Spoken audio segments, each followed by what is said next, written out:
The experience of trauma can distort our perceptions, memories, and beliefs, amongst other things. Psychosis itself involves a distortion of our perceptions, memories, and beliefs. In the example of maybe seeing or hearing things that aren't there, like with hallucinations. So it makes sense that in its most extreme forms, we can experience psychosis as a result of trauma. That's what happens to Ray in the film Fracture that I'll be talking about today, although it's a very extreme and dramatized version of what this might look like, because it is written for entertainment value after all. Hello everybody, my name is Sabrina. For those of you that don't know me, I'm a clinical psychologist, and on this channel I talk about psychology as we see it in popular Netflix TV series and films. You do not have to be a fan of any of the shows that I'll talk about on this channel. I'll always give kind of a brief recap of some of the things that went on. And today we'll be talking about the movie Fractured. I talk about this in the very last video that I did, so feel free to watch that one as well too if you'd like more information on it. But I'm way too lazy to right now give a full recap, so I'm just going to insert the clip from the last video that I had where I give information about the plot. That way, for those of you who haven't seen it and maybe don't want to see it, we can recap. But if you do want to see it, I encourage you to watch that before listening to this, because it gives away a pretty huge twist that'll just ruin for the movie for you if you watch this beforehand. So I believe it opens with us seeing a man named Ray and his wife and daughter Perry driving together in the car. Ray and his wife are definitely having some issues and arguing at some point, and eventually they stop at a gas station or a rest station to get some food, get some batteries, get some things that they might need. At this stage, Ray is kind of fumbling with something in the car. I think he spilled some coffee, and by the time he turns around, he sees that his daughter Perry is being cornered by a dog. The issue is she keeps slowly stepping backwards towards this big hole as the dog is coming towards her. Ray keeps trying to tell her to stay there, but she doesn't listen, and he keeps trying to distract the dog and get it to go away, but eventually ends up throwing a rock at the dog, and it causes his daughter to fall back. Ray jumps in after her, and they both fall and hit their head. When Ray wakes up, his wife is yelling at him, screaming at him, and they go and take their daughter Perry, who's alive, to the nearest hospital. He brings them to this hospital. They ask them a lot of questions. They get them checked in. They do a lot of assessments of Perry to see what's going on, and they determine that she needs a CT scan. Only one of them can go with Perry, though, just because of some of their rules and procedures. So the wife agrees to go in with Perry to get a CT scan, and he sees them go down a floor or two to get this scan. Ray then goes back to the waiting room, falls asleep. By the time he wakes up, a good bit of time has passed, and so he checks in with the staff to see about his wife and daughter, and they say that they were never here. There's no information about them. They were never patients here. This goes on for a while. Ray is there for, I believe it's a couple of days, even asking a bunch of staff, trying to get answers, and people are saying they are not there. So he feels like some kind of cover-up is happening. What the staff tells him instead is that you came alone. You were the one that we were looking at for a head injury. And from this point onward, he really starts to believe there is some kind of cover-up happening. The big twist here is that this is all in his head. He does end up killing his daughter, and then with his wife, when he's in this dissociative state and she's yelling at him, he pushes her, she falls on some kind of rods that are sticking out, and it kills her instantly. But he doesn't remember any of this.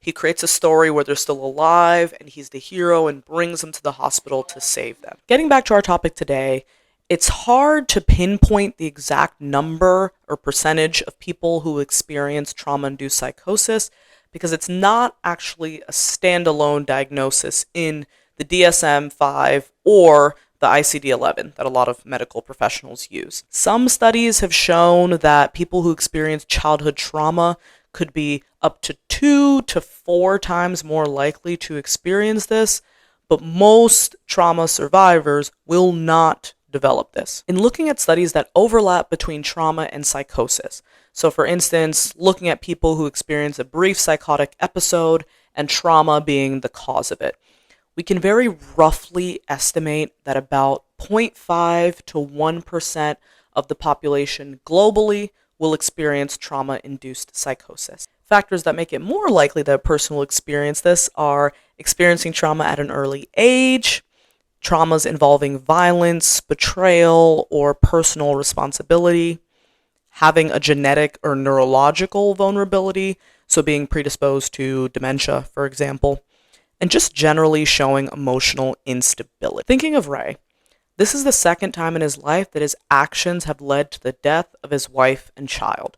I didn't include this in the recap before, but actually we see in Fracture that a couple years before the accident with his current wife and child, he was an alcoholic and got into a car accident, so he was drunk driving, and his wife and his child did not survive.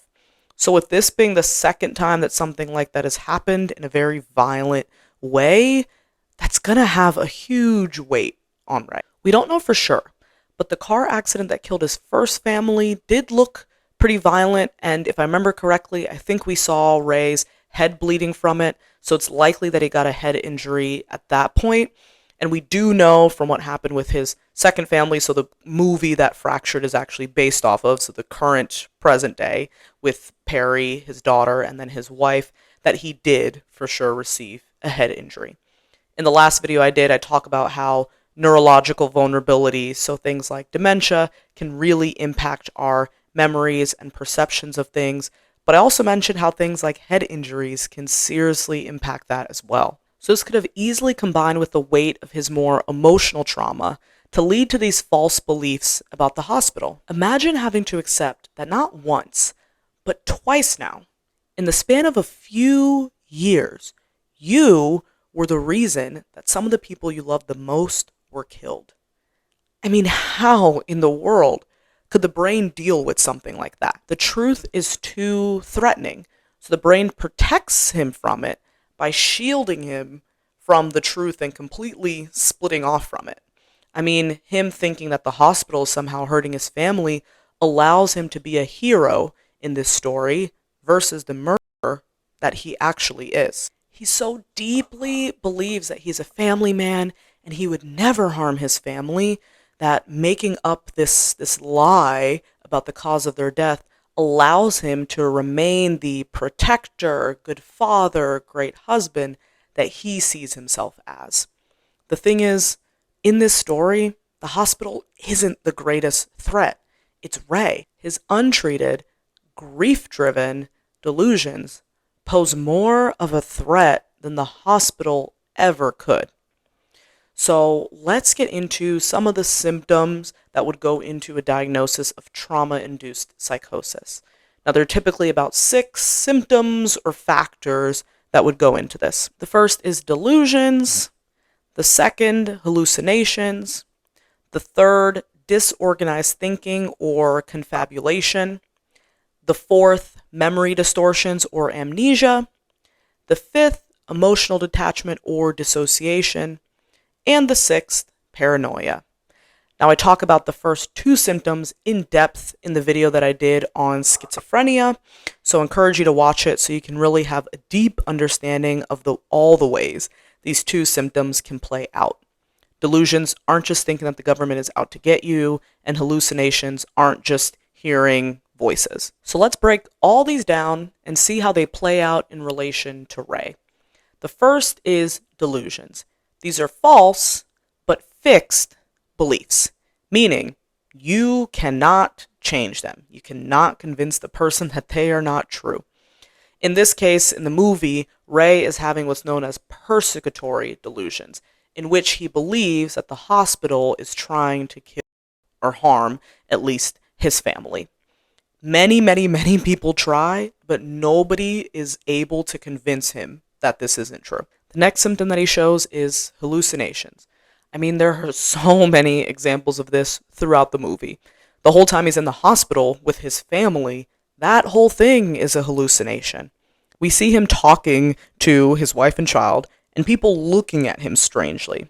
And before we know he's hallucinating, these looks seem weird, and another reason why something shady might be going on at the hospital. But they're looking at him because he's not talking to anyone. He believes he sees his whole family enter a room where the nurse questions them, then thinks Dr. Bertram examines his daughter Perry and jokes around with her, and then another nurse, which his mind confuses the details of because this nurse is actually a doctor, but this nurse then takes his wife and daughter to get a CT scan. None of this happens. But not all of what Ray's imagining means that he's hallucinating. Let me explain. So, hallucinations occur in the absence of external stimuli, meaning if I'm staring at a blank wall and I see a monster coming out of it towards me, that would be hallucination. Same thing with Ray sitting in the waiting room and looking at empty chairs and picturing his wife and child there and talking to them. But often, what Ray's experiencing are known as illusions and can happen to any of us. I guarantee you watching this right now have experienced this. What an illusion is kind of misperceiving an external stimuli that is present.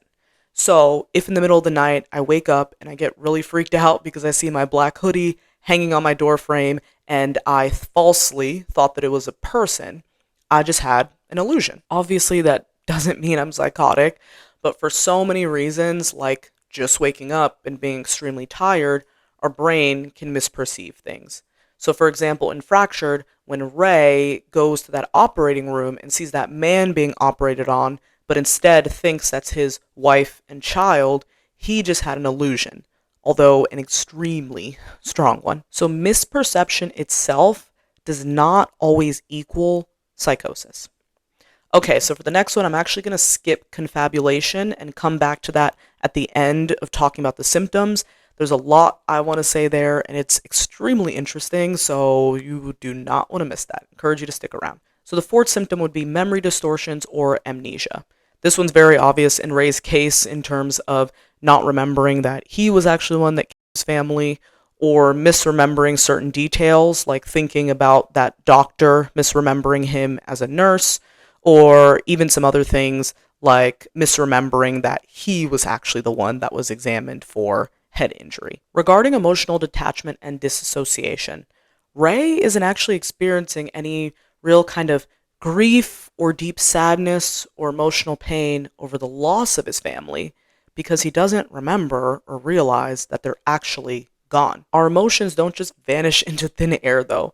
Like his body is likely experiencing those emotions, but they're not coming up to the surface because in his brain, in his mind, those things haven't happened. So there's a disconnect between his mind and his actual body. And then of course, paranoia. He's paranoid about there being a cover-up at this hospital, and even when there seems to be a sliver of hope that he's accepting reality, that paranoia ignites. In this case, the psychiatrist who seemed to actually be getting through to Ray about him killing his family, but when Ray sees the dog that was present when Perry fell, that leads him to believe that he was right all along. Even when the psychiatrist rightly claims that doesn't mean everything he thinks was right. It just means a dog was there that day. Whether it cornered Perry or he actually threw a rock at it, we don't know. He could have simply seen a dog there that day and then made up the rest. Okay, so the last one, going back to disorganized thinking and confabulation. We'll start first with what the heck does confabulation even mean? Like it kind of sounds like a made-up word. And that is exactly the point. That's probably intentional, because confabulation is where a person recalls false events and memories and believes they're true. So they're basically making things up. So this is a memory error. This is unintentional. So the person has gaps in their memory and they fill it subconsciously by making up information. So this isn't lying or malingering, although for us as outsiders, it truly feels that way and looks that way. But the way to differentiate between lying and confabulation is thinking about what the person actually stands to gain from the things that they're saying. If someone says, "Last week I was walking down the boardwalk and I got an ice cream on my way home and it was such a lovely day," and they don't even live near the boardwalk, this misinformation, this lying, doesn't really get them anything. I mean, why lie about walking down a boardwalk? Like, what do you stand to gain from that? But say if a worker says to his boss, "Oh, last week while you were out, there was the snowstorm and I tripped and fell and really hurt myself. Like I had to take the rest of the day off." But then other coworkers actually remembered that they were walking fine the rest of the day. They didn't take the day off, and then they were, living their life at happy hour after. That person might stand to gain something. They might stand to gain workers' comp from that. So in that sense, that would be a lie. That wouldn't be confabulation. And in the first video I did on Fractured, where I talk a lot about these kind of memory issues, I mentioned that to an extent we all do this in some way, but when it comes to people that are confabulating, they're doing this constantly. This often happens in neurological conditions like Alzheimer's and dementias, but can also happen in traumatic brain injuries, which happens when a person suffers severe kind of blow to the head, which Ray does in this case during his fall. Our memory is reconstructive, like putting together the pieces of a puzzle, not reproductive, like playing a tape back. Brain damage or dysfunction, which can occur with these conditions, really impacts our ability to accurately form and retrieve information.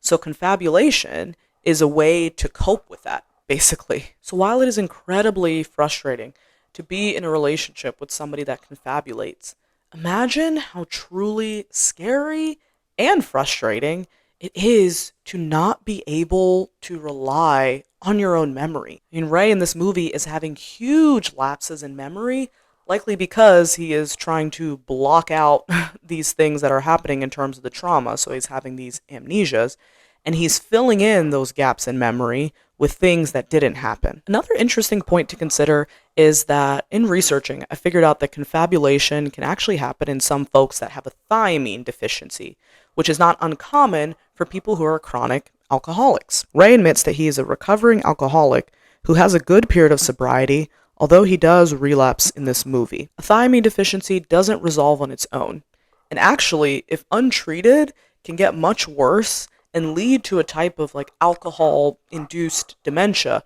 where memory loss and confusion are key elements into that.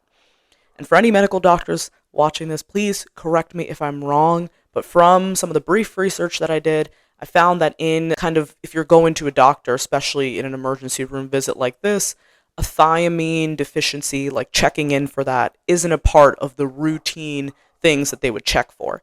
They would only check if there were specific risk factors present. This would likely explain why the doctors asked if Ray was an alcoholic, but him saying that he's been sober for years likely wouldn't convince them to check into it in the moment that he presented to the hospital. We obviously can't know for sure, but interesting to kind of just throw this in the ring as a potential explanation for Ray's memory issues and confusion, instead of like a true psychosis. Getting back to trauma-induced psychosis.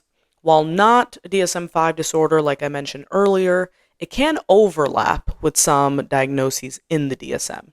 Those being brief psychotic disorder, PTSD with secondary psychotic features, dissociative amnesia, schizoaffective disorder, and delusional disorder. Out of these 5, the most reasonable potential diagnosis other than trauma-induced psychosis would be brief psychotic disorder. For both PTSD and schizophrenia, you would have had to have been experiencing these symptoms for at least 6 months to get a diagnosis. Now, I understand that some people might argue, well, he's in the early manifestation of these symptoms, right? Like he's just starting out and maybe these symptoms will continue for 6 months, which I might be tempted to agree with. But I think what kind of seals it for me that it wouldn't be that is that, especially for schizoaffective disorder or like schizophrenia, those psychoses in general, for men, we'd expect that to happen at a much earlier age than Ray is. Typically in late teens to early 20s is when men start to develop some of these symptoms. And so it's really unlikely that Ray would have never had any experience of psychosis up until this point. And we don't really know his history, like maybe he did have an experience of psychosis before this, but it wouldn't make sense for it to just develop now. And like I mentioned in my video on PTSD, the brain is incredibly resilient. The vast majority of people recover, so we wouldn't expect them to be showing symptoms related to this stressor up to a month after it happens, or after the month point. We wouldn't expect people to still be having these symptoms. And yes, like we said, it could be that for Ray, he's in the early stages, but it's just unlikely that these symptoms might continue past this point. It's just not common enough of a diagnosis. Moving on to dissociative amnesia, we have that, but we wouldn't expect to see the psychotic features that go along with it. So like the delusions and the hallucinations that Ray is having, we wouldn't expect to see that. We would just see the memory gaps if he truly just had dissociative amnesia. With the delusional disorder, as it sounds, the primary thing that you're experiencing are delusions. If you're experiencing hallucinations, like Ray is in the case of seeing his family in the hospital, that would rule out this diagnosis. So that leaves us with brief psychotic disorder. This is where a person experiences a sudden onset of symptoms of schizophrenia, so things like delusions, hallucinations, disorganized speech, etc., for a brief time period of 1 day to less than 1 month. And there is an option to specify whether this happens based on an obvious stressor, which in Ray's case would be the death of his family, being that obvious stressor. We'd have to see how long Ray's psychosis lasts to confirm this for sure, but there's a likelihood that he is actually experiencing this brief psychotic disorder, and trauma is what triggered it. That's also probably why trauma-induced psychosis isn't in the DSM-5 or ICD-11, because there could be an argument that this is just a brief psychotic disorder with a specified trauma as a known stressor. I mentioned this in the first video that I did on Fractured, but I really do love that the video puts us in the perspective of Ray. We are led to believe his recounting of events, his story, until the cracks start to show. It allows us to feel just a taste of how real these delusions can be for people that experience them. I mean, put yourself in Ray's shoes. Imagine how scary it is to fully believe that a hospital is conspiring to harvest your family's organs, and everybody that you talk to try to get help are in on it. So as always, I really want us to think about this response to trauma from a point of empathy, in an attempt to kind of shield him from realizing this horrendous act that he committed. Ray's brain creates an alternate reality. And the thing is, none of us have the power to really choose how our brain tries to protect us from this. Ray couldn't choose for his brain to do this for him. It just did it. It's not saying that this isn't curable, because it definitely could be.